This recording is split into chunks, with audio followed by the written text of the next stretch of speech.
Assalamualaikum warahmatullahi wabarakatuh. Selamat pagi, siang, sore, malam, kapanpun menonton video ini.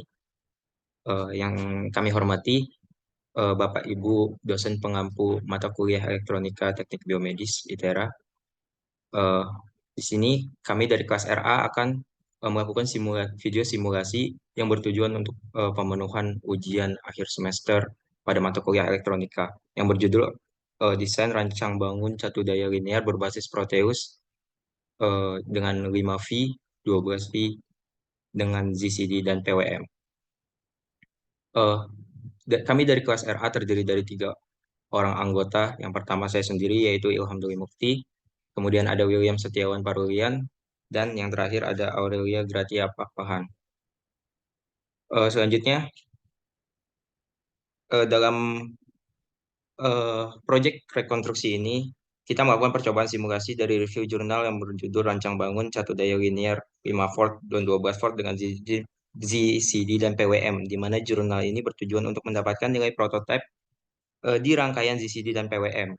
Nah, di dalam ini kita pakai 2 buah komponen yaitu BJT dan juga dioda yang di highlight. Kemudian eh,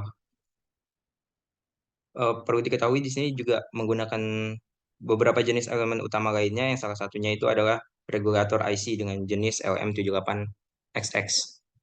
Dan dapat diketahui juga rangkaian ini berfungsi untuk memberikan kemudahan untuk menghitung kemungkinan masalah pada gangguan interferensi frekuensi radio yang rendah. Mungkin selanjutnya kita akan eh, melakukan rincian komponen-komponen yang akan digunakan dalam rangkaian. Silakan Aurel.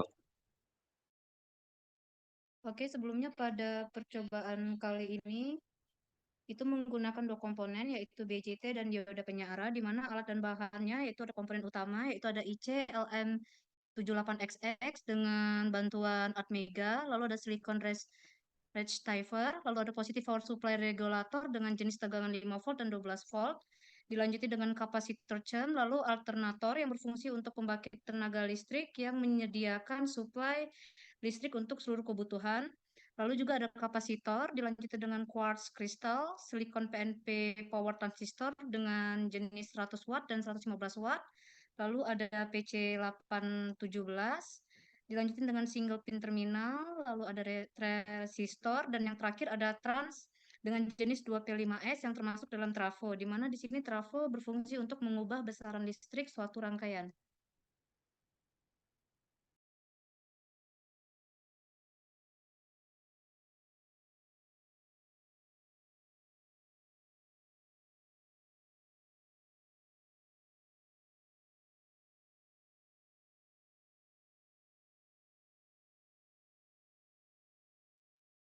Oke, selanjutnya saya akan menjelaskan tentang simulasi rangkaian dalam software Proteus ini. Jadi di sini kita menggunakan alternator sebagai sumber tegangan dengan sumber tegangan 220 volt. Tapi karena dalam proses konversi tegangan AC ke DC terdapat pengurangan tegangan akibat proses smoothing dan rectifying, maka kita harus menggunakan tegangan yang lebih besar daripada target. Ini kita menggunakan tegangan sebesar 311 volt dan frekuensi 50 Hz. Lalu kita menggunakan 4 dioda silikon paralel sebagai bridge untuk menghalangi arus agar gelombang diumpankan ke optoisolator tetap stabil. Lalu juga ada resistor yang berfungsi untuk membatasi arus dan membagi tegangan. Kemudian ada kapasitor yang digunakan sebagai filter sinyal rectified sehingga sinyal DC yang dihasilkan menjadi lebih stabil. Kemudian ada juga transistor BJT, 2 transistor BJT jenis PNP yang berfungsi sebagai amplifier atau penguat. Kemudian ada optoisolator yang berfungsi untuk menyarahkan gelombang. Kemudian ada 2 regulator power supply. Yang pertama itu power supply sebesar 12 volt dan yang kedua itu sebesar 5 volt. Kemudian terakhir untuk outputnya di sini kita menggunakan voltmeter tegangan DC ada 2 dan satu lagi ada osiloskop. Dan di sini saya akan mensimulasikan rangkaiannya.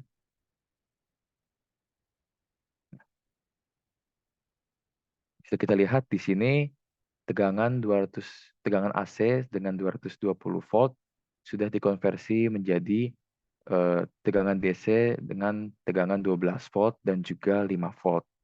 Kemudian saya juga akan menampilkan grafik yang dihasilkan dari rangkaian ZCD-nya.